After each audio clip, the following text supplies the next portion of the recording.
معزز و مقتدر نائبان رسول، اساتین ملت، حاضرین اہل سنت و جماعت، السلام علیکم ورحمۃ اللہ وبرکاتہ۔ الحمدللہ الحنان المنان الذي خلق الانسان وعلمه البيان، والصلاة والسلام على رسوله سيد الانس والجان وعلى آله واصحابه ذوي الخير والإحسان، اما بعد فاعوذ بالله من الشيطان الرجيم، بسم الله الرحمن الرحيم۔ رجال لا تلهيهم تجارة ولا بيع عن ذكر الله وإقام الصلاة وإيتاء الزكاة يخافون يوما تتقلب فيه القلوب والأبصار، صدق الله مولانا العظيم وبلغنا رسوله النبي الأمين المتين المختار الكريم، ونحن على ذلك لمن الشاهدين والشاكرين والحمد لله رب العالمين۔ عزیزان گرام وقار و حاضرین اجلاس، قبل اس کے کہ کچھ معروضات آپ کے سامنے پیش کروں، آئیے ہم اور آپ مل کر انتہائی عقیدت و احترام کے ساتھ ساری کائنات کے مرکز عقیدت ارواحنا فدا جناب محمد الرسول اللہ صلی اللہ تعالی علیہ وسلم کی بارگاہ پرانوار میں غلامانہ انداز میں درود و سلام کا ہدیہ پیش کریں۔ اللہم صلی علی سیدنا و مولانا محمد معدن الجود والکرم وآلہ واصحابہ الکرام وابنہ الکریم وبارک وسلم صلاة دائمتا سرمدا ابدا۔ سب سے پہلے میں اپنی حاضری درج کرواؤں، میرے رب ذوالجلال کا بڑا احسان ہے کہ جب وہ اپنے بندوں کے ساتھ کوئی خاص انعام و اکرام کی بارشیں کرنا چاہتا ہے تو اپنے محبوبوں کے دربار میں بھیج دیتا ہے۔ تو آج یہ میرے انعام کی رات ہے کہ مولا نے اپنے ایک محبوب کے قدموں میں مجھے بٹھایا ہے۔ سب سے پہلے اس پالنہار حقیقی رب ذوالجلال کا شکر بجا لاتا ہوں۔ میرے آقا احمد مختار رسول کریم صلی اللہ تعالی علیہ وسلم کا بے پایاں فضل و کرم و احسان عظیم، سلطان الاولیاء، معین الاولیاء، تاج الاولیاء، جملہ مشائخ جن کا قدم میرے سر کے امامے پر ہے اور انہی کی برکتوں سے زبان میں طاقت ہے، آج بحمدہ تعالی اس پاکیزہ منبر پر حاضری ہوئی، خصوصیت کے ساتھ سٹیج پر جلوہ بار شہزادہ فقیہ اعظم ہند حضرت علامہ مفتی عبدالقدیر صاحب قبلہ ادام اللہ اقبالہ، اور میرے کرم فرما حضرت مولانا خورشید عالم صاحب شہزادہ شاہی امام اور خود شاہی امام، اور موجود مشائخ منبر نور پر خصوصیت کے ساتھ خدام بارگاہ تاج الاولیاء، یہ سارے لوگوں نے مجھے جو یہاں پر عزت بخشی ہے، آپ کیا سمجھتے ہیں کہ کسی اجنبی کو یہ ساری چیزیں دے دی جاتی؟ اللہ اللہ اللہ، کسی بھی آئے ہوئے راہ چلتے ہوئے کو کچھ بھی اس طرح سے دے دیا جاتا ہے؟ یہ آج میرے لیے اتفاق کی بات نہیں میرے عزیزوں، یہ سارے پلان اور منصوبے اولیاء کے پورے پہلے سے طے ہوتے ہیں، آج کی بات ہے۔ ویسے میں کافی سالوں سے متمنی ہوں بارگاہ تاج الاولیاء میں حاضری کا، میں کافی پڑھ چکا ہوں حضور کو، باقی اور کچھ پڑھا ہوں یاد نہیں، لیکن اولیاء کو بہت پڑھا ہے۔ کیا کہنے بول میرے عزیزوں، ان کے قدم بوسی کے لیے میں کافی متمنی رہا۔ آج کی بات ہے، صبح ممبئی کی سرزمین پر کافی دنوں سے لوگ پورے ہندوستان کی سڑکوں پر نکلے ہوئے پروٹیسٹ کر رہے ہیں، پرامن احتجاجات ہو رہے ہیں۔ اور ہونے بھی چاہیے، اپنے حقوق کا مطالبہ کر رہے ہیں سارے۔ اس میں عوام اہل سنت علماء سے امید کی نظریں لگائی ہوئی ہے کہ علماء کیا کہہ رہے ہیں۔ علماء کی ایک بڑی ذمہ داری بھی ہوتی ہے۔ بہرحال قانونی پیچیدگیاں، پتہ نہیں کیا کیا مصلحتیں کچھ لوگوں کے ہاتھ سامنے آتی ہیں اور پھر گھروں میں بیٹھ جاتے ہیں، میں اس کا قائل نہیں۔ خیر، میں نے اعلان کیا اور ہمارے اعلان پر آج ہزاروں کی تعداد میں لوگ جمع بھی ہوئے الحمدللہ۔ ممبئی کی سرزمین پر ایک پرامن احتجاج آج ہی تھا صبح۔ کافی مرد و خواتین، بچے، بوڑھے، جوان، حتیٰ کہ دیگر مذاہب کے لوگ بھی اس میں شامل رہے۔ پرامن احتجاج کے بعد صحیح سلامت جب واپس آئے، کس کے لیے گئے تھے ہم؟ نہ اپنی شہرت کے لیے، نہ اپنی کرسی کے لیے، ہمیں اس سے کوئی غرض نہیں، لیکن رسول کریم صلی اللہ تعالیٰ علیہ وسلم کے دین متین کی بات آ رہی ہے، میں اس کو بعد میں عرض کروں گا۔ میری تو خالص یہی نیت تھی کہ مسلمانوں پر آنے والی بلاؤں کے لیے آج ہی ہمیں میدان میں اترنا ہے۔ اترا، گھر واپس آیا، مشکل سے آدھا ایک گھنٹہ گھر میں وقت ملا ہوگا۔ ظہر کی نماز کے بعد فوراً ناگپور کے لیے روانہ ہوا۔ سفر بھر یہی سوچتا رہا، اگر میرا سڑک پر اترنا اور دین حق کے لیے آواز بلند کرنا مولا کو اگر پسند آئے تو ضرور مولا مجھے انعام دے گا، کیا کہنا، واہ یہاں نہ صحیح قیامت میں ضرور عطا کرے گا۔ واہ، کیا دل میں یہ خیال تھا اور سیدھے حاضری کے لیے جیسے ہی تاج الاولیاء کی بارگاہ میں پہنچا، قدموں کے پاس کھڑے ہو کر میں نے اپنی روح کو حاضر کر کے، سچ بتاؤں اولیاء کی بارگاہ میں حاضری کا ہمارا طریقہ ہی ہے، ہم ان کو حاضر و ناظر جانتے ہیں اور قبروں میں زندہ مانتے ہیں بے شک بے شک۔ کہ وہ ہمارے قلب کی طرف توجہ کر رہے ہیں۔ صرف اور صرف اتنی التجا کی تھی کہ آج بڑی دور سے تھکا ہارا آواز بلند کر کے آیا ہوں۔ فاتحہ کے بعد باہر نکلا تو خادم بارگاہ نے میرے سر پر عمامہ باندھا۔ اسی وقت مجھے احساس ہوا کہ میرا باہر نکلنا تاج الاولیاء تک بھی پہنچ چکا ہے۔ واہ، سبحان اللہ۔ اللہ رب العزت نے یہاں سے مجھے وہ عمامہ دیا، میرے عمامے کپڑے کے، لیکن وہ جو باندھا گیا وہ ان کے قدموں کی برکت تھی۔ پھر میرے دل و دماغ میں یہ کوئی خیال بھی نہیں کہ اسٹیج پر تقریریں ہوتی ہیں، ہمارا مزاج اتنا نہیں ہے کہ میں بڑے بڑے اسٹیجوں کی تقریریں کروں۔ میں اپنے علاقے میں کام کرنا زیادہ پسند کرتا ہوں، لیکن میرے کرم فرما محسن ملت، محسن اہل سنت حضرت علامہ مفتی عبد القدیر خان صاحب قبلہ ادام اللہ اقبالہ نے جو اعزاز مجھے یہاں پر اس ایوارڈ کے ذریعے سے نوازا، یہ بھی نہ میرے گوشے خیال میں تھا، کچھ بھی نہیں۔ اتنی دیر سے بیٹھے میں بارگاہ تاج الاولیاء کا شکر ہی ادا کر رہا ہوں کہ میں نے ایک چیز کی طلب کی تھی، آپ نے پتہ نہیں کیا کیا دینا شروع کی، سبحان اللہ، سبحان اللہ۔ اور یہ تو ابتدا ہے، ابھی پتہ نہیں کیا کیا ملے گا۔ اور سچ کہا ہمارے شاعر نے، جو یہاں بولا پھر وہ ہر جگہ بولا۔ بے شک، کیا کہنا۔ عزیزان گرامی، میں اولیاء کاملین کے اس مقدس دربار اور خاص یہ جو ممبر ہے آج کا، جشن غوث الورا اور جشن تاج الورا دونوں کے نام سے منسوب ہے، لیکن در حقیقت دن آج یہ دونوں شخصیتوں کے ایک عاشق کے چہلم کا بھی ہے۔ کیا کہنا، واہ۔ نام مولانا خورشید صاحب نے جشن غوث الورا رکھا اور جشن تاج الورا، غوث العظم دستگیر کا بھی جشن ہے، تاج الاولیاء والملت والدین والشریعت والطریقت کا بھی دن ہے۔ واہ، دونوں کے اجلاس ہو رہے ہیں، لیکن دن آج چہلم کا حضرت بایزید رحمت اللہ تعالیٰ علیہ کا ہے، شاہی امام جنہوں نے اپنی زندگی کے 80 سال نہیں میرے عزیزوں، ہوش و حواس ملتے ہی ہیں 14-15 سال کے بعد، ہوش و حواس آتی ہی ہیں 14-15 سال کے بعد۔ میں نے ان سے سنا ہے کہ 14 سال کی عمر میں وہ امامت کے مصلی پر کھڑے ہو گئے اور پھر ان کی عمر 94 سال کی ہوئی۔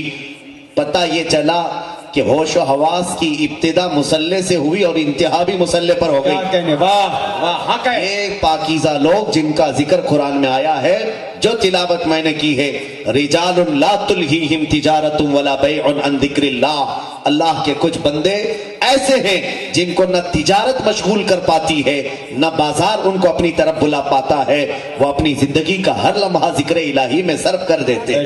بے شک انہی لوگوں میں سے وہ ایک بایزید تھے، بایزید بسطامی۔ یقیناً میرے آقا صلی اللہ علیہ وسلم نے جو فرمایا وہ سچ ہے میرے عزیزو۔ سمو ابناءکم علی اسماء آبائکم، فرماتے ہیں اے لوگو تم اپنے بیٹوں کے نام اپنے بزرگوں کے نام پہ رکھو، اس لیے کہ ان کی تاثیر آ جاتی ہے۔ وہ تاثیر تو دیکھو، یہاں بایزید کے باپ نے جو نام رکھا، ان کے والد گرامی نے جو رکھا، تو تیفور بستام سیدی بایزید بستامی جو ترک دنیا میں مشہور تھے، زہد و تقوی میں مشہور تھے، ان کے والد گرامی میں وہ تقوی آ ہی گیا۔ یہ ناموں کی برکت ہے۔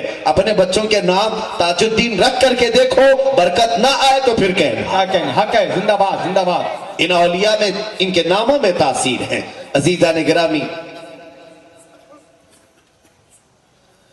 اور سب سے بڑی بات یہ ہے کہ حضرت بایزید رحمت اللہ تعالی علیہ کا نام بھی بابا تاج الدین نے رکھا۔ سبحان اللہ۔ ظاہر سی بات ہے یہ اولیاء کی نظریں بہت دور تک دیکھتی ہیں۔ آج جشن غوث الورا اور تاج الورا ہے، تھوڑی تھوڑی سی باتیں سن لیں، وقت کافی ہو گیا، جیسے وقت ہو جائے مجھے اشارہ کر دیں، میں زیادہ آپ کو اکتاہٹ میں نہیں ڈالنا چاہتا، اور جہاں آپ تھک جائیں آپ ہاتھ اٹھا دیں، میں بھی بند کر دوں گا انشاءاللہ العزیز، تھکانا میری عادت نہیں ہے۔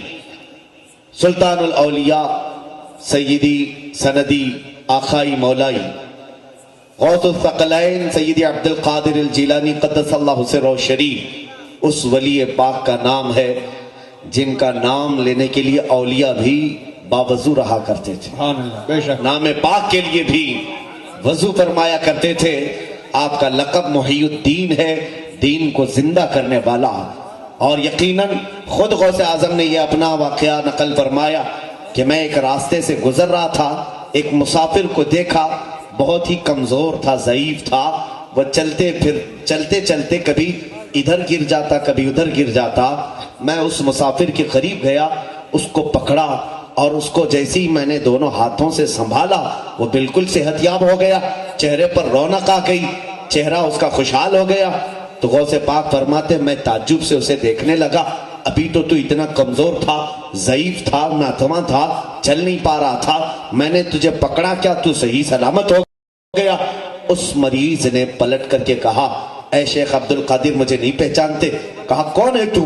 وہ مریض کہنے لگا میں تمہارے نانا جان کا دین اسلام ہوں، لوگوں نے مجھے کمزور کر دیا، تم نے ہاتھ لگا کر کے مجھے پھر سے زندہ کیا۔ نعرہ تکبیر، نعرہ اسی لیے رسالت۔ آپ کا لقب محی الدین پڑا کہ دین کو زندہ کرنے والے کا نام عبد القادر جیلانی ہے۔ بے شک بے شک۔ عزیزان گرامی، سرکار غوث العظم دستگیر رضی اللہ تعالیٰ عنہ کی کرامات اتنے ہیں کہ ہماری زندگی کی اتنی راتیں بھی نہیں ہیں کہ بیان کی جا سکے۔ سلطان الاولیاء کے کشف و کرامات پوری دنیا میں ایسے مشہور ہیں، اپنے تو اپنے شیخ الوہابیہ جو منکر اولیاء ہیں، منکر تصوف ہیں، صوفیہ پر تنقید کرنے والے، شیخ الوہابیہ ابن تیمیہ نے بھی لکھا ہے کہ جتنی کثرت سے کرامات میرے پاس شیخ عبد القادر جیلانی کی پہنچی ہے کسی اور ولی کی میں نے دیکھا ہی نہیں۔ الفضل لما شہید بہ الاعداء، دشمن جب کسی کی گواہی دیتے ہیں تو وہ گواہی، وہ فضیلت ہی کچھ اور ہوتی ہے۔ غوث العظم دستگیر رضی اللہ تعالیٰ عنہ بچپن سے، بلکہ آپ سے خود پوچھا گیا، کچھ چیزیں میں آپ کی ہی زبان سے سنا دوں۔ آپ نے اپنے قصیدے میں جو فرمایا، وجد کے عالم میں آپ نے ایک قصیدہ پڑھا جس کو آج قصیدہ غوثیہ کہا جاتا ہے، سقان الحب کأسات الوصال فقلت لخمرتی نحوی تعالی سعت ومشت لنعبی فی کؤوس فہمت بسکرتی بین الموالی فقلت لسائر الاخطاب لموا بحال وادخلوا انتم رجالی وهموا واشربوا انتم جنودی فساق القوم بالوافی ملالی شربتم فضلتی من بعد سکری ولا نلتم علوی واتصالی مقامکم العلا جمعا ولكن مقامی فوقکم ما زال عالی انا فی حضرت التقریب وحدی یصرفنی حسبی ذو الجلالی انا البازی اشہب کل شیخ ومن ذا فی الرجال اعطا مثالی۔ پورا قصیدہ پڑھنے میں وقت لگ جائے گا، لیکن اس قصیدے کے ایک ایک حرف میں ایک ایک موکل ہے۔ سبحان اللہ۔ غوث العظم رضی اللہ تعالیٰ عنہ کا ایک قصیدہ خود فرماتے ہیں تمام اولیاء کو مخاطب کر کے اے گروہ اولیاء، میں نے جو جامع معرفت پیا ہے، میری جامع معرفت سے جو بچی تھی وہ تم نے پیا، اور اس کے بعد بھی اب تک تم میرے مقام کو نہیں پہنچ سکے۔ واہ واہ بے شک میں باز اشہب ہوں تمام اولیاء کا، حتیٰ کہ غوث العظم دستگیر رضی اللہ تعالیٰ عنہ یہاں تک فرماتے ہیں رب تبارک و تعالیٰ نے جو مجھے تاج پہنایا ہے کہ اگر میں اپنے دل کا راز کسی سمندر پر ڈال دوں تو وہ سمندر خشک ہو جائے گا، اللہ اکبر اگر میں پہاڑوں پر ڈال دوں تو وہ ریزہ ریزہ ہو جائیں گے، اگر میں یہ راز دل میں موجود کسی آگ کے سامنے ظاہر کروں وہ ٹھنڈی ہو جائے، حتیٰ کہ فرماتے ہیں میں اپنے قلب کا راز کسی میت کے سامنے کھول دوں وہ اسی وقت اللہ کے حکم سے کھڑا ہو جائے، سبحان اللہ اسی وقت کھڑا ہو جائے۔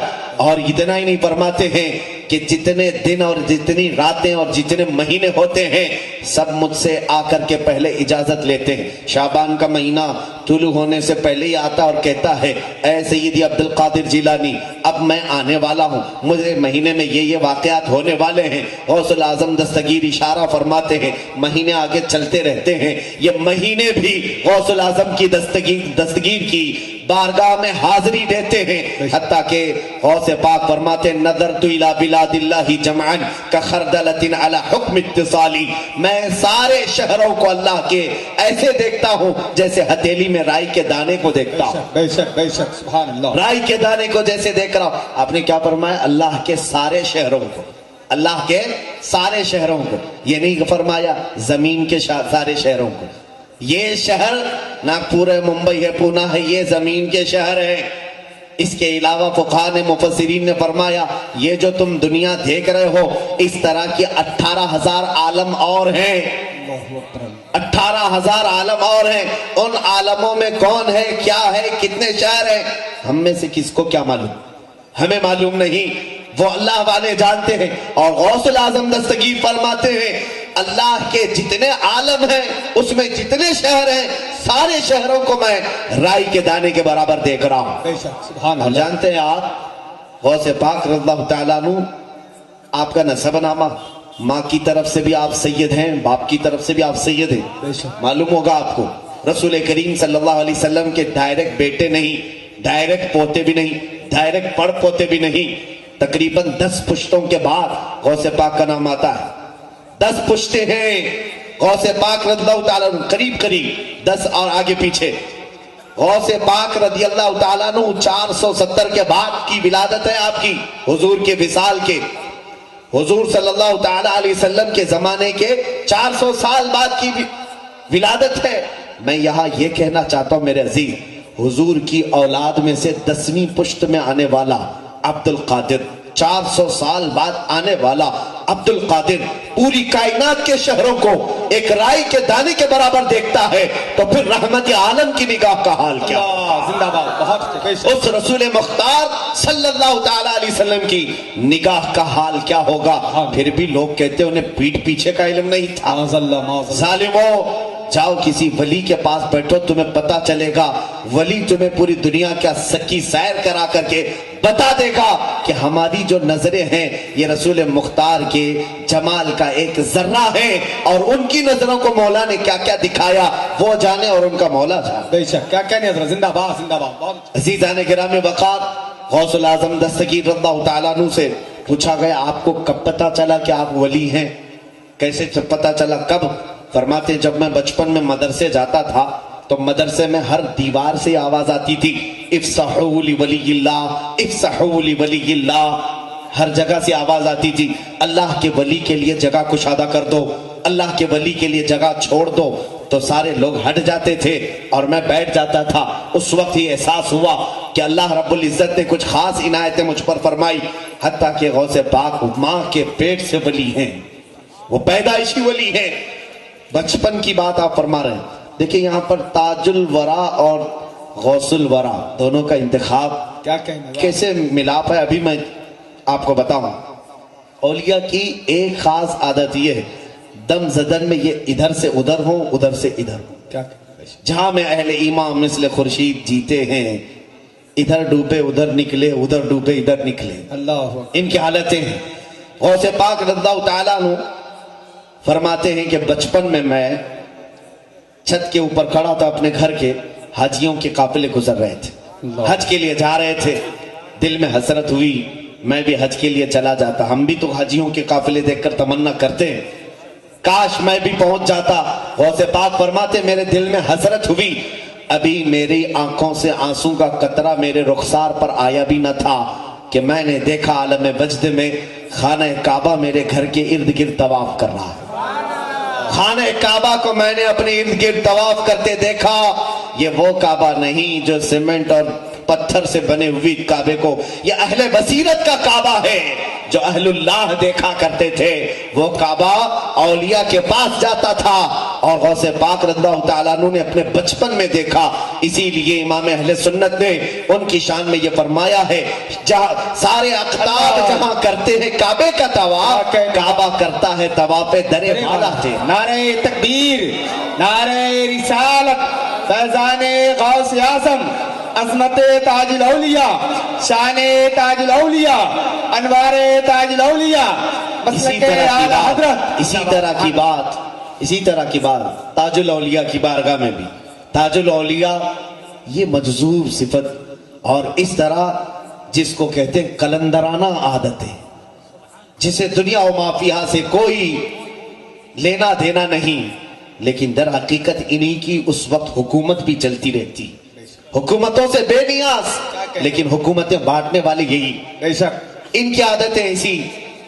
ایک صاحب مدراس سے آئے اور غریب تھے، تاج الاولیاء کے پاس، میں نے پڑھا کافی پہلے ہی، آ کر کے کہا کہ حضور حج پہ جانا ہے، آپ کے پاس بڑے بڑے سیٹ لوگ آتے ہیں، راجے مہاراجے آتے ہیں، کسی سے پیسے دلواؤ اور مجھے حج کروا دو۔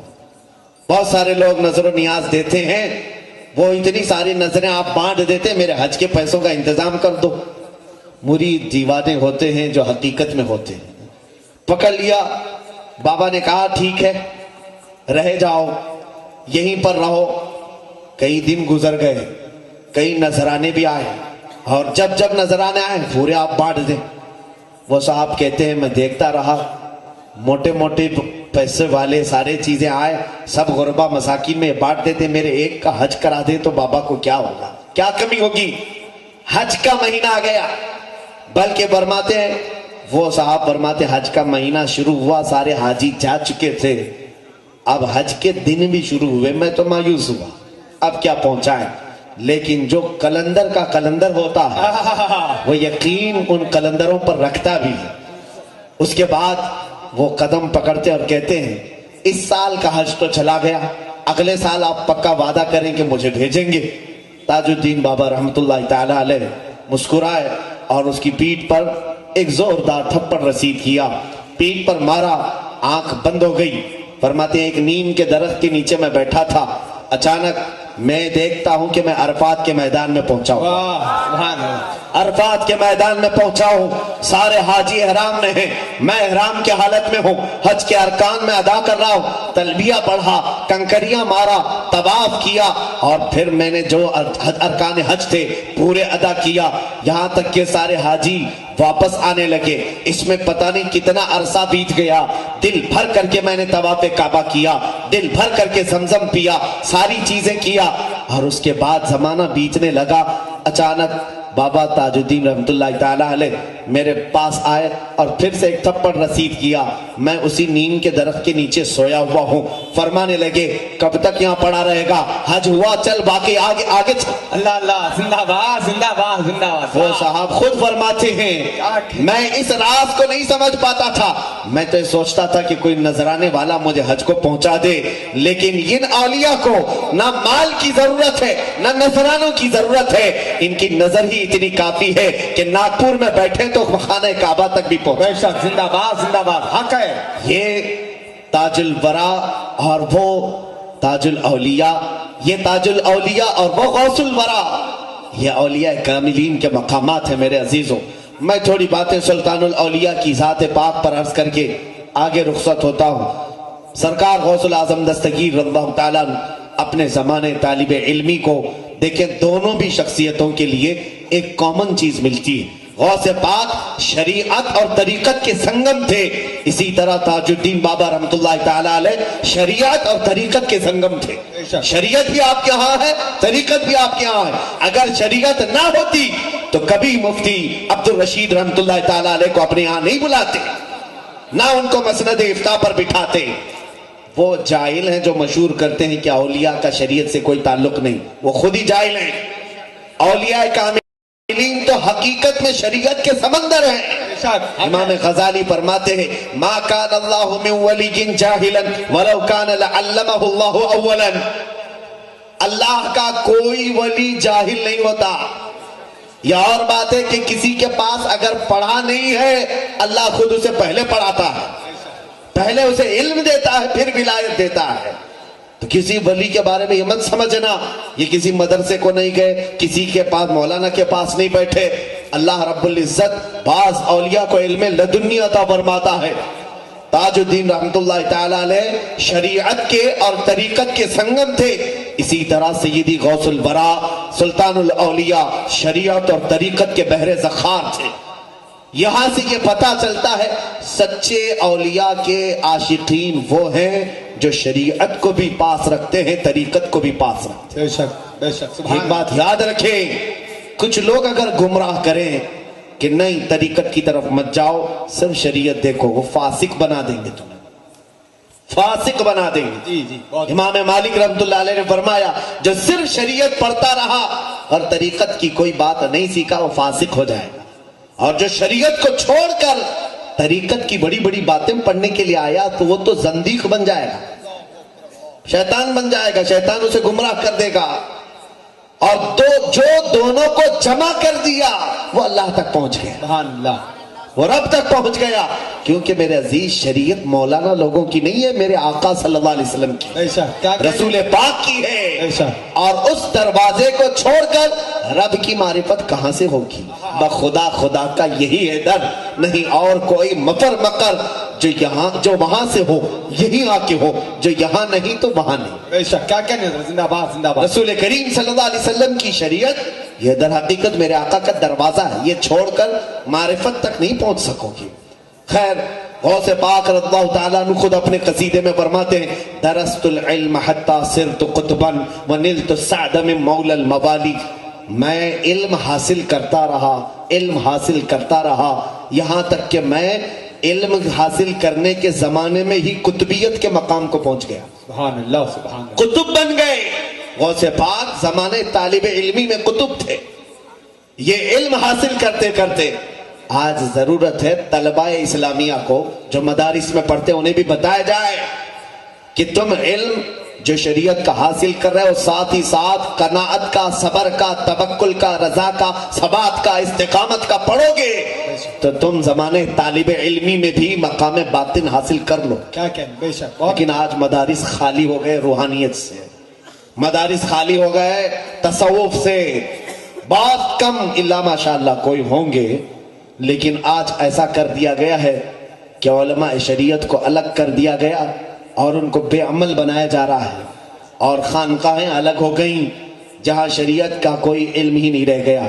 میرے عزیزو یہ دونوں کے جمع کرنے کی آج بھی ضرورت ہے، جیسے حضور تاج الاولیاء نے اپنے آستانے پر جمع کیا۔ کیا کہنے، بہت اچھے بہت اچھے بہت وہ طریقت کے بحر ذخار ہیں، بے شک وہ معرفت کا جام بھر بھر پینے نہیں پلانے والے ہیں، بے شک، اس کے باوجود فقیہ اعظم ہند کو اپنے دربار میں بلا کر کے رکھا، ہائے ہائے واہ، بلا کر کے رکھا بہت اچھا، اور ان کو نوازتے بھی رہے۔ بے شک، فقیہ اعظم ہند نے اپنی زندگی بھر افتاء کی مسند سنبھالے رہے، اور شہر ناگپور اس وقت مرکز تھا اس طور پر کہ بڑے بڑے علماء فقہ میں مفتی عبد الرشید رحمۃ اللہ علیہ سے رجوع کرتے تھے۔ آقا حضرت زندہ، نعرہ تکبیر، نعرہ رسالت، فیضان تاج الاولیاء، فیضان حضور فقیہ اعظم، زندہ باد زندہ باد۔ ابھی حضرت سے میں ملاقات کیا مفتی عبد القدیر خان صاحب سے، پہلی ملاقات میں نے کہا کہ آپ کے والد اور آپ کے باپ کی کتاب پڑھے بغیر آج یہاں کوئی مولانا بھی نہیں بنتا، کوئی عالم بھی نہیں بنتا۔ ہم مدرسے میں جاتے ہیں، پہلی کتاب جو ہمیں پکڑائی جاتی ہے تسہیل المصادر، وہ مفتی عبد الرشید صاحب کی لکھی ہوئی آقا حضرت رحمت اللہ تعالی علیہ، ان کی کتاب سے ابتدا ہوتی ہے، اس کا مطلب ہے کہ تمام علماء جو ہندوستان میں فارسی پڑھ کر کے ابتدا کرتے ہیں، چاہے وہ جامعہ اشرفیہ مبارک پور سے لے کر جتنے بھی بڑے ادارے ہوں، سب جگہ تسہیل المصادر ہے. علماء پڑھے ہوں گے نا؟ جی حضرت جی. سارے پڑھے ہوں گے. سارے علماء ہندوستان کے، ان کو یہ جاننا چاہیے کہ ہمارے علم کی ابتدا تسہیل المصادر سے ہوئی. اس کا مطلب یہ ہے کہ فیض تاج الاولیاء سے علماء کی شروعات ہو رہی ہے. ارے کیا کہنے حضرت، زندہ باد. علماء کی شروعات تاج الاولیاء کے فیض سے شروعات ہو رہی ہے. اور یہاں سے جب شروعات ہو رہی ہے تو پھر آپ دیکھیں کہ اگر ان کے دربار سے کوئی عالم وابستہ ہو گیا، اختتام کو تم کہاں سمجھ پاؤ گے؟ انتہا کو کیا سمجھ پاؤ گے؟ کیا کہنے حضرت، بہت اچھا. عزیزان گرامی، مجھے فخر ہے اس بات کا. پڑھا ہوں کتاب تسہیل المصادر، لیکن مجھے یہ یقین ہے کہ تسہیل المصادر اگر مفتی عبدالرشید خان رحمۃ اللہ تعالی علیہ کی لکھی ہے تو ان کے ہاتھ پہ جو قلم تھا، قلم ان کا تھا، سیاہی تاج الاولیاء. ارے زندہ باد، زندہ باد، زندہ باد. اسی لیے وہ کتاب اتنی مقبول ہے، اتنی مقبول ہے. میں خود سینکڑوں کو پڑھا چکا ہوں. میں پڑھا ہی نہیں، پڑھا چکا ہوں.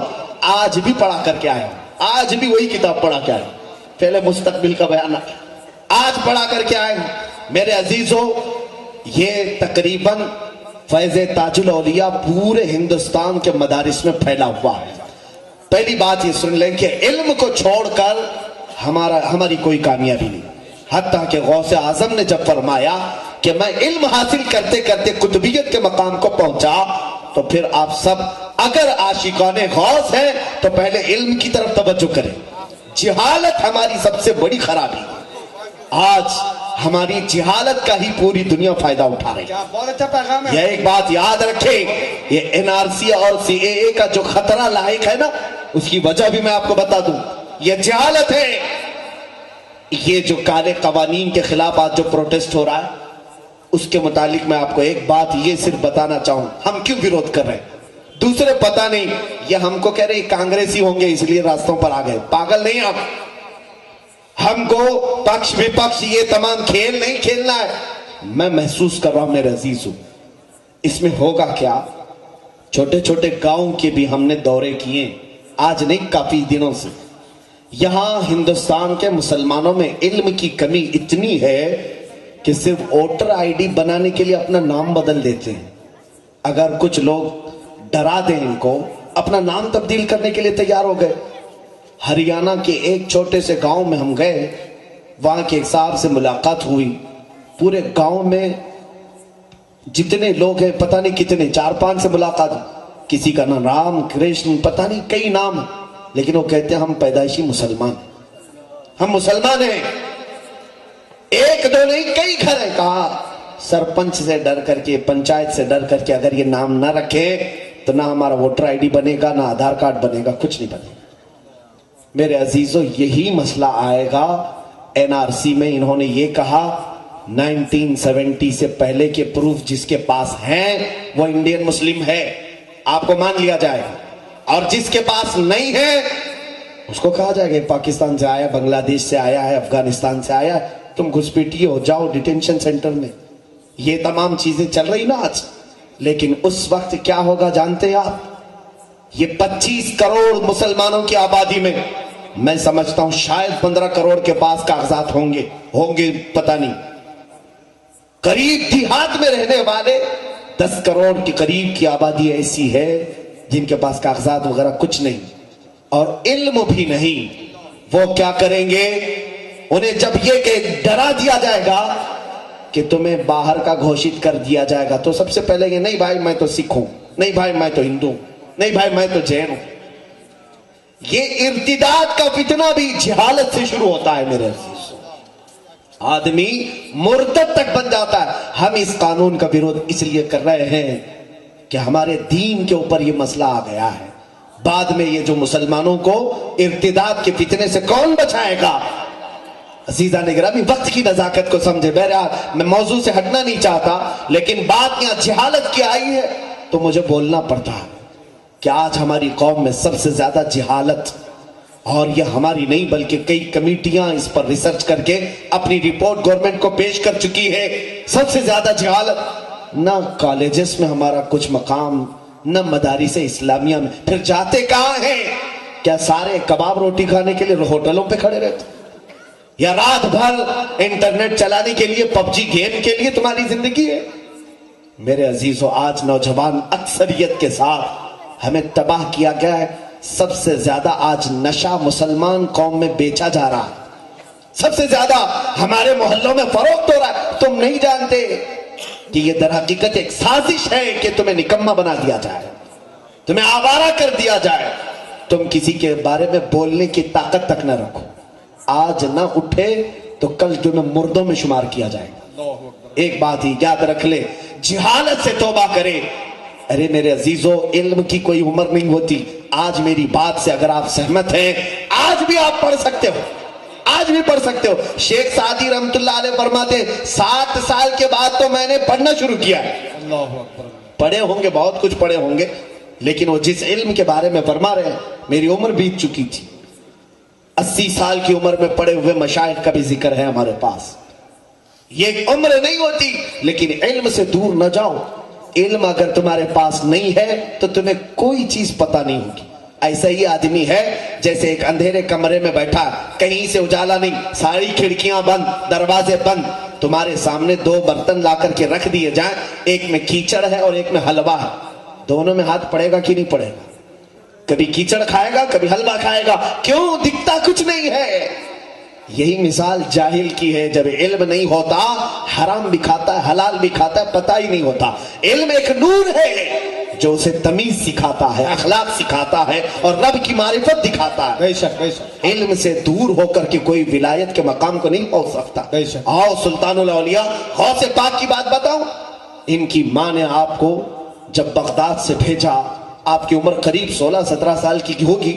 جب بغداد تشریف لائے تو فرماتے ہیں میرے پڑھنے کے زمانے میں ایسے حالات تھے کہ کئی دن تک میں فاقے کی گزارتا تھا.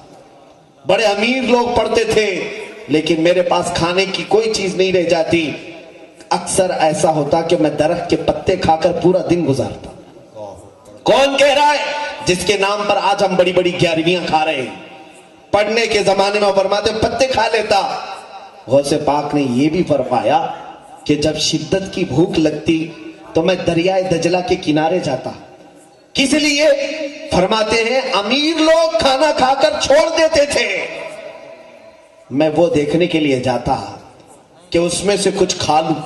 فرماتے ایک بار گیا دریائے دجلہ کے کنارے کہ لوگ چھوڑ چکے ہوں گے، تو دیکھا مجھ سے پہلے 70 فقیر وہاں بیٹھے ہوئے. میری غیرت گوارا نہ کی کہ میں ان کا حق ماروں، بھوکا واپس آ گیا. یہ غوث پاک کے زمانے طالب علمی کی بات. آج مزے سے بوٹیاں روٹیاں کھا کر کے بھی ہم ایک شریعت کا مسئلہ نہیں سیکھنا چاہتے، قرآن کی ایک آیت نہیں پڑھنا چاہتے. ہم کیسے عاشقان اولیاء میں شامل ہیں؟ میرے عزیز، بیداری یہ پیدا کرو کہ تمہارا بچہ یہ نہیں کہ دوسرے نعرے لگائیں، بلکہ ہمارے مشائخ نے نعرہ دیا آدھی روٹی کھائیں گے، بچوں کو پڑھائیں گے، بچوں کو پڑھائیں گے. اس لیے کہ علم کے بغیر کوئی بھی چیز نہیں دنیا میں. یہ میرے آقا صلی اللہ علیہ وسلم کا فیض ہے. میرے عزیزو، جب مدینہ طیبہ میرے آقا آئے تھے، معلوم ہے جاہل سب پورے ہر جگہ بھرے ہوئے تھے. پورے مدینے میں صرف 6 لوگوں کو لکھنا آتا تھا. کتنے؟ 6 لوگوں کو خالی لکھنا آتا تھا. رسول کریم صلی اللہ تعالی علیہ وسلم 10 سال اپنی ظاہری زندگی بتائیں مدینہ طیبہ میں. 10 سال. جب آپ کے وصال کا وقت ہوا 80,000 صحابہ کو لکھنا آتا تھا. سبحان اللہ. 80,000 کے ہاتھوں میں قلم تھا. سبحان اللہ. سبحان. کتنا بڑا ریولیوشن ہے، کتنا بڑا انقلاب ہے. شاید میں زندگی بھر پڑھاؤں تو اتنے شاگرد نہیں بنا پاؤں جو 10 سال میں میرے آقا صلی اللہ علیہ وسلم نے علم معرفت، علم طریقت، علم شریعت کا بحر ذخار انہیں بنایا تھا. حضور نے علم بانٹا ہے، بلکہ ہمارے قرآن کی پہلی آیت ہی اقرا سے شروع ہوتی ہے. پڑھو، یہاں سے شروع ہوتی ہے. لیکن اگر وہی قوم جاہل رہے افسوس ہوتا ہے میرے عزیز، افسوس ہوتا ہے. میں آپ کو آج دعوت یہ بھی دوں گا کہ جہالت کے اڈوں سے باہر نکلو. آپ مطالعہ کر. آج آپ کے ہاتھ میں موبائل ہے، بہت اچھی چیز ہے میرے عزیز، بہت اچھی ہے. جہاں یہ زہر ہے وہیں تمہارے لیے بہت ساری اثر بھی ہے. اس موبائل میں ہزاروں کتابیں، اس موبائل میں انٹرنیٹ میں جاؤ، پوری حدیثیں ہیں، پوری تفاسیر ہیں، سب کچھ ہے۔ دنیا نے اور آسان کر دیا تمہیں۔ دیکھو، مطالعہ کرو، علم حاصل کرو، جاہلوں سے سن کر جاہل بن کر نہ رہو۔ غوث پاک فرماتے ہیں جس دن دریائے دجلہ سے میں واپس آیا، سنیے، غوث پاک صرف کرامتیں سنتے ہیں نا، ٹھوکر سے مردے زندہ ہونا یقیناً وہ ان کا مقام ہے، لیکن اس مقام تک پہنچنے سے پہلے جو مشقتیں آپ نے اٹھائی ہیں وہ بھی تو بیان ہونا چاہیے۔ کیا کہنا صحیح ہے، وہ مسائل جو آپ نے برداشت کیے ہیں وہ بھی بیان ہونے چاہیے۔ کیا کہنا؟ فرماتے ہیں کہ میں بھوکا ایسے آیا کہ میرا پیٹ سے لگ رہا تھا، اللہ، اتنی بھوک تھی، ایک مسجد میں آ کر کے سو گیا۔ قریب کی ایک مسجد تھی، اور جیسے ہی میں وہاں لیٹا، ظہر کا وقت تھا، دیکھا تھوڑی دیر کے بعد ایک تاجر مسجد میں داخل ہوا، تجارت کرنے والا، بغداد میں بہت آتے تھے۔ وہ آیا اور اندر آ کر کے وہ نماز سے فارغ ہو کر کے اپنے ہاتھ میں کچھ تھیلی ولی تھی، کھولا تو اس میں گرم گرم کباب، اس کی خوشبو پھیل گئی، اور وہ کباب دسترخوان پر بچھا کر کھانے کے لیے بیٹھا۔ غوث پاک فرماتے میری نظریں اس طرف گئی تو اس نے مجھے دیکھا اور کہا بیٹا آ جاؤ دسترخوان میں شریک ہو جاؤ۔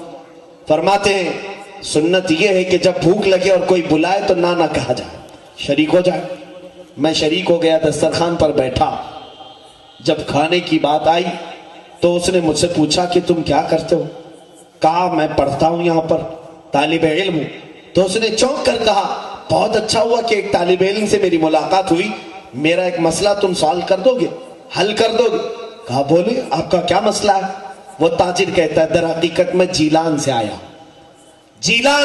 ہوں، جو غوث پاک کا مادری وطن ہے، جہاں آپ کے پیدا ہوئے۔ کہتا ہے میں جیلان سے آیا ہوں، تجارت کی غرض سے آیا تھا، تجارت میں بہت لاس ہو گیا، سب لٹ گیا، لیکن ایک بات ہے کہ میں جب جیلان سے نکل رہا تھا تو ایک بہت ہی عفت شعار خاتون ہے ہمارے شہر کی، جس کا نام فاطمہ ام الخیر ہے۔ سبحان اللہ، یہ غوث پاک کی ماں ہے، سبحان اللہ، فاطمہ ام الخیر، بڑی پردہ نشین خاتون ہے۔ اس نے میرے ہاتھ کچھ درہم بھجوائے، اس نے یہ کہا کہ میرا بیٹا عبد القادر بغداد میں پڑھ رہا ہے، اس تک یہ پہنچا دو۔ تو میں وہ لے کر کے تو آیا، لیکن یہاں اتنے دن رہا، تجارت میں پورا خسارہ ہو گیا، مال ختم ہو گیا، اخیر میں میرے پاس صرف وہی درہم بچے تھے۔ بھوک کی اتنی شدت تھی کہ انہی درہموں سے میں ایک کباب خرید کر کے لے آیا ہوں۔ یہ جو ابھی کھا رہا ہوں یہ اسی بچے کے پیسوں کے کباب ہیں، میں وہ کھانے کے لیے بیٹھا ہوں۔ تم مجھے یہ مسئلہ بتاؤ، کیا میرا یہ کباب کھانا ابھی جائز ہے؟ غوث پاک نے فرمایا ہاں جائز ہے، کباب کھانا آپ کے لیے جائز ہے۔ کھا لیے، پورا کباب کھانے کے بعد اس نے پوچھا یہ مسئلہ مجھے بتاؤ کہ آپ نے کہاں پڑھا ہے؟ کسی کے بھی کباب کو کھانے کی آپ اجازت کیسے دے سکتے ہیں؟ غوث پاک نے فرمایا جس عبد القادر کو تم ڈھونڈ رہے ہو وہ عبد القادر میں۔ اللہ اکبر، اللہ اکبر۔ وہ شرمندہ ہو گیا، کہا کہ پہلے بتائے ہوتے ہیں تو میں سارے کباب تمہارے حوالے کر دیتا، اس کے تم ہی مالک تھے۔ غوث پاک نے فرمایا میں کسی کو کھلانے کے وقت اسے شرمندہ کر کے کھلانا نہیں چاہتا۔ اللہ اکبر، یا اولیاء کی شان ہے تو دیتے بھی ہیں تو احسان نہیں جتاتے، ہاں بے شک بے شک، تجھے شرمندگی نہ ہو۔ عزیزان گرامی، غوث پاک اپنے طالب علمی کے زمانے کی حالات بیان کر رہے ہیں۔ کباب بھی کھا لیے، پیسے بھی ختم ہوئے، پوری زندگی اسی طرح کی چلی، حتیٰ کہ اتنی مشقتیں آپ نے اٹھائی۔ ایک روایت میں نے سنی تھی بزرگوں سے، غوث الورا فرماتے ہیں ایک وقت ایک تاجر آیا بغداد میں، مجھ سے ملاقات کیا اور کہا تم عبد القادر ہو؟ کہا تمہاری ماں بڑی بیمار ہے اور بیوہ، پتہ نہیں اس کے گھر کی دیکھ بھال کون کرتا ہے، کبھی وہ باہر نہیں نظر آئی، وہ بیمار ہے، ہم نے محلے کی خواتین سے سنا ہے۔ غوث پاک کو رقت طاری ہو گئی، اپنی ماں کی یاد آ گئی، کئی سال بیت چکے تھے بغداد میں، رونے لگے، برداشت نہیں ہوا تو رات کو ہی سامان اٹھایا اور نکل پڑے۔ ماں بیمار ہے، غوث پاک اپنی ماں سے ملاقات کرنے کے لیے جو سفر کیے، جیلان سے بغداد کا سفر میرے عزیزو آج کے زمانے میں بھی پوری مکمل فاسٹ گاڑیوں سے بھی کرو گے تو تمہیں 2 دن لگ جائیں گے، 2 سے 3 دن لگ جائیں گے۔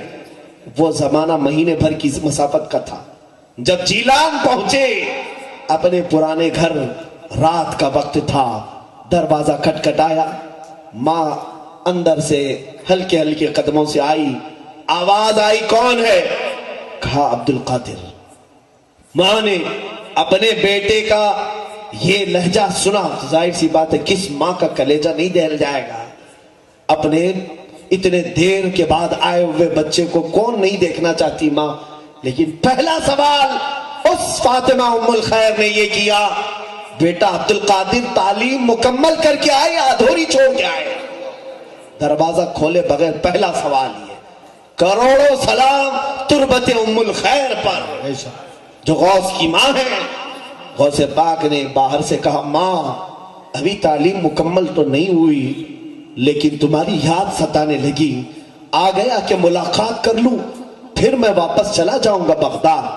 ماں نے اندر سے کہا، عبد القادر ملاقات کی ضرورت نہیں، جاؤ تمہاری اور ہماری ملاقات انشاءاللہ قیامت کے دن ہوگی۔ فرماتے ہیں ماں نے دروازہ نہیں کھولا، میں الٹے پاؤں واپس پلٹ آیا، بغداد آیا، گھر تک پہنچ کر ملاقات نہیں کی۔ بغداد جب واپس آیا تو تعلیم حاصل کرتا رہا، یہاں تک کہ ایک بار پھر ایک جیلان کا تاجر آیا، مجھ سے ملاقات کیا اور اس نے کہا، عبد القادر مہینہ ہو گیا تمہاری ماں کا انتقال ہو چکا، جنازہ ہم نے پڑھا اور دفن کر دیا۔ یہ ہے غوث الورا کی طالب علمی کی زندگی۔ آج ہم آرام دہ بستروں میں سو کر کے سوچتے ہیں سارا علم ہمارے دماغ میں ایسی ڈل جائے۔ وہ بڑے بڑے اولیاء، تاج الدین بابا رحمت اللہ تعالی علیہ کیا کہیں پڑھے نہیں تھے؟ یہ بھی اپنے اساتذہ کے پاس وقت بتائے ہیں۔ اولیاء کاملین اس کو عیب نہیں سمجھتے کسی استاد کے پاس زانو ادب طے کرنے کو۔ غوث الاعظم دستگیر رضی اللہ تعالیٰ عنہ علم شریعت اتنے دنوں تک حاصل کرتے رہے، اس کے بعد فرماتے ہیں 40 سال جنگلات میں نے دن گزارے ہیں، اور وہ بھی کس طرح سے؟ انگور کے ایک دانے سے سحری کرتا اور پانی سے تھوڑے سے پانی سے افطار کرتا، پوری اتنے سال بتائے۔ اور اس کے بعد غوث پاک رضی اللہ تعالیٰ عنہ مخلوق خدا کی ہدایت کے لیے شہر میں آئے، اور وہ بھی یوں ہی نہیں آئے۔ فرماتے ہیں میں آیا، مسجد میں سویا بغداد میں نے دیکھا خواب میں میرے آقا تشریف لائے، کہا عبد القادر اٹھو نصیحت کرو لوگوں کو۔ کہا یا رسول اللہ صلی اللہ علیہ وسلم میں عجمی ہوں، فارسی زبان والا ہوں، یہ عرب ہیں، میری زبان سمجھیں گے؟ حضور پاک صلی اللہ علیہ وسلم نے فرمایا اپنا منہ کھولو۔ میں نے منہ کھولا تو حضور نے 7 بار میرے منہ میں اپنا لعاب ڈالا۔ سبحان اللہ سبحان تھوڑی دیر گزری تھی، میں ابھی لیٹا تھا، مولا علی کرم اللہ وجہہ الکریم آئے، کہا عبد القادر منہ کھولو۔ میں نے منہ کھولا تو 6 بار مولا کائنات نے اپنا لعاب پاک میرے منہ میں ڈالا۔ میں نے پوچھا میرے آقا نانا نے 7 بار دیا، آپ نے 6 بار؟ کہا ادب کی وجہ سے کہ میں برابر نہ ہو جاؤں، اللہ واہ، برابر ہی نہ کروں۔ غوث پاک اس کے بعد جب خطاب کے لیے کھڑے ہوتے تھے، اللہ اللہ حال یہ تھا کہ آپ کے خطاب کے چرچے ایسے پھیلنے لگے بغداد میں کہ کوئی مجمع آپ کا 70,000 سے کم کا نہیں ہوتا تھا، اللہ اکبر، اللہ 70,000 سے کم کا نہیں۔ اور جو پہلی صف میں بیٹھتا تھا اور آخری صف میں بیٹھتا تھا، دونوں برابر آپ کی آواز سنتے تھے، کوئی مائک نہیں۔ اور پھر لکھا ہے بہجت الاسرار شریف میں بھی کہ غوث پاک کا کوئی بھی خطاب، کوئی بھی اجتماع ایسا نہیں ہوا کہ جس اجتماع کے بعد اس اجتماع میں سے لوگوں کے جنازے نہ اٹھے ہوں۔ اللہ اکبر، اللہ ہر خطاب کے بعد کتنوں کی روح چلی جاتی عالم وجد میں، کتنے بے ہوش گرے رہتے تھے، کتنے اپنے کپڑے پھاڑ لیتے تھے، توبہ کرتے تھے۔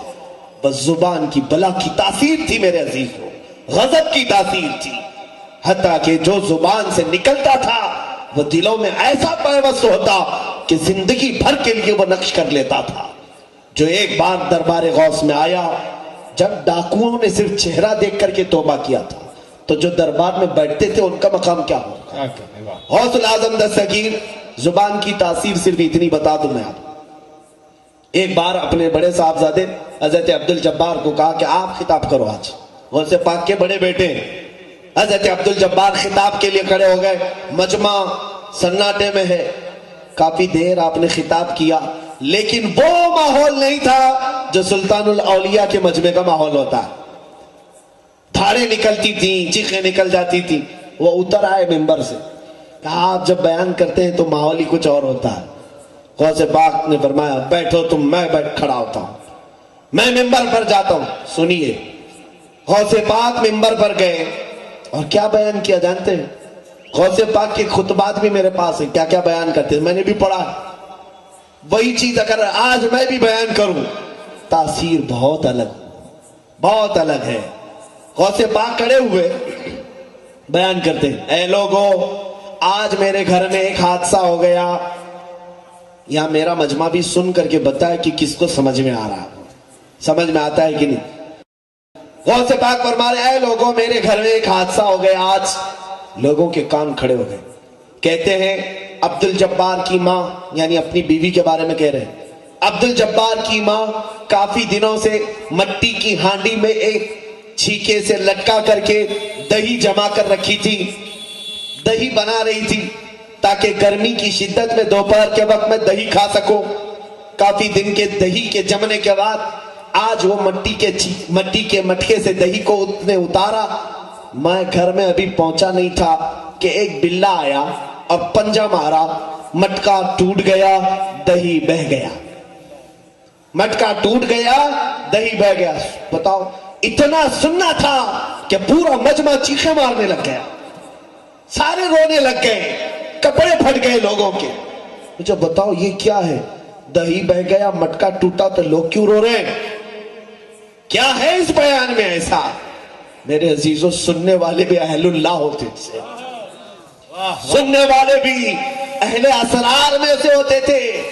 اس لیے کہ غوث پاک جو بیان کر رہے تھے وہ اپنے گھر کا قصہ نہیں, دہی ہانڈی کا مسئلہ نہیں تھا. در حقیقت وہ اشارے میں یہ سمجھا رہے تھے, اے لوگوں دنیا کی زندگی ایسی ہوتی ہے کہ انسان مال جمع کرتا ہے, اتنا جمع کر لیتا ہے کہ کھانے کا وقت آیا ہوتا ہے, اس سے پہلے ملک الموت آتا ہے, پنجہ مارتا ہے, روح لے کر چلا جاتا ہے. اللہ اکبر, اللہ اکبر, اللہ اکبر. یہ بیان کرنا چاہ رہے تھے غوث پاک. یہی ہوتا ہے, ہم جمع کرتے ہیں, صحت برباد کر کے جمع کر لیا, دن رات کی ڈیوٹی کر کے پیسہ جمع کیا, کھانے کے وقت شوگر آ گئی, شکر بھی نہیں کھا پائے, بی پی آ گئی, نمک بھی چھوڑ دیا, ارے نگلنے کے لیے لقمے بھی نہیں جاتے. پھر وہ وقت بھی آ جاتا ہے, مال دھرا کا دھرا رہ گیا, ملک الموت ہماری روح لے کر چل پڑا. اللہ اکبر, اللہ. غوث الاعظم دستگیر کے اتنی سی بات میں اتنی تاثیر تھی کہ لوگ رونے لگ جاتے تھے. میرے عزیزوں, غوث پاک کی کرامات بے شمار ہیں, لیکن میں نے کرامات سے ضرب نظر کچھ وہ باتیں بتائی جو ہمارے لیے ضرورت. یہ تاثیر آتی کہاں سے؟ یہ زبان کی تاثیر کیسے آتی؟ یہ زبان کی تاثیر کیسے آئے گی؟ اولیاء کی زبان میں جو ہوتی. بابا جو بولتے تھے تاج الاولیاء, بولنے کی دیر نہیں ہوتی تھی کہ کام ہو جاتا تھا. کیا آپ نے نہیں سنا؟ ناگپور والے اگر تاج بابا کو نہ سنے ہو تو سب سے بڑی جہالت ہے, سب سے بڑی جہالت ہے. آپ جو فرماتے, حتیٰ کہ ایک عورت آئی, ایک صاحب ہیں, وہ کہتے ہیں میری بیوی بہت ہی بیمار ہوئی, لا علاج مرض میں مبتلا تھی. ڈاکٹروں نے کہا کہ جو کھائے کھلا دو پلا دو, ہو گیا اس کا ٹریٹمنٹ ختم ہو گیا. تو وہ صاحب کہتے ہیں میں اپنی کمزور عورت کو لے کر کے بابا کے پاس آیا.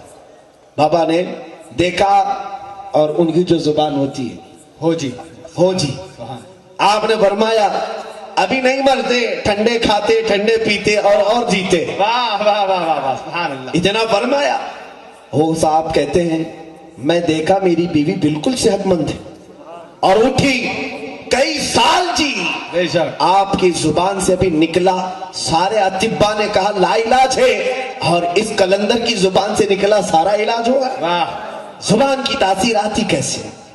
ایک بات یاد رکھیں, زبان میں جو تاثیر آتی ہے, یہ اولیاء جو بولتے ہیں, جملے بولے اور اثر ہو جائے, ہم ہزار بولے کچھ نہ اثر ہو. حضرت نظام الدین اولیاء کی بارگاہ میں ایک صاحب آئے, کہا کہ حضور میری بیٹی کی شادی ہے, کچھ کر دیں.